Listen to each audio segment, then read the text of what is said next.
In the dark swamps of the Florida Everglades, an unsolved mystery has lingered for over a century. It is a story that blends tragedy with the supernatural, which leaves us with one haunting question. What really happened to Eastern Airlines Flight 401? On December 29, 1972, Eastern Airlines Flight 401 was taken off from Queens, New York to Miami, Florida. This flight was commanded by Captain Robert Albin, a most experienced veteran pilot who ranked 50th in seniority at Eastern Airlines.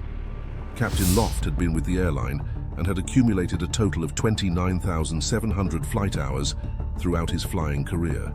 Well, First Officer Albert John had 5,800 hours of flying experience and was also with Captain Loft. There was also a company employee, which was a technical officer, Angelo Donadeo. The flight was routine, with 176 passengers and crew members aboard. As the aircraft approached Miami International Airport, everything seemed to be going smoothly until it was not. At 11:32 p.m., the plane was just about to land at the airport in Miami when the flight crew noticed an issue. The landing gear indicator light, which signals whether the nose gear is properly locked, totally failed to illuminate. This issue was the reason for concern for Captain Loft and First Officer Albert Stockstill as they started troubleshooting the issue. They were trying hard to resolve the issue, but all went in vain. They connected to the helping center, and the expert team asked the captains to turn on the autopilot mode of this airplane. But in the confusion, the autopilot was accidentally disengaged, which was causing the plane to lose altitude gradually. The crew fixated on the landing gear problem, and they didn't realize that the aircraft was slowly descending. A few moments later, the plane crashed into the swampy waters of the Everglades.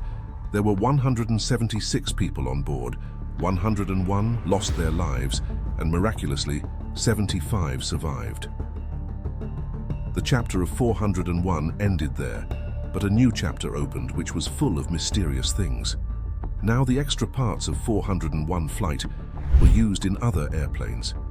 In all the airplanes in which 401's parts were used, strange things started happening in them.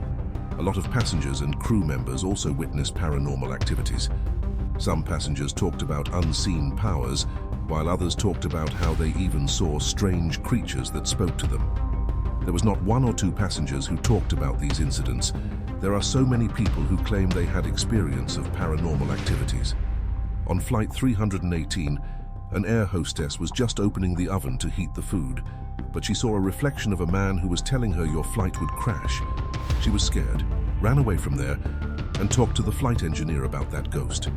The flight engineer went with Faye Murray into the kitchen, and he also saw the reflection of that ghost in the mirror of the oven. This engineer immediately recognized the ghost because he was his friend Angelo Donadeo, who was on the 401 flight at crash time. Do you like this haunted and mysterious story? Tell us in the comment section below. Well, if you like this video, so give it a thumbs up. Don't forget to subscribe to our channel for the latest updates. Thanks for watching. We come up with a new interesting topic soon. Goodbye for now.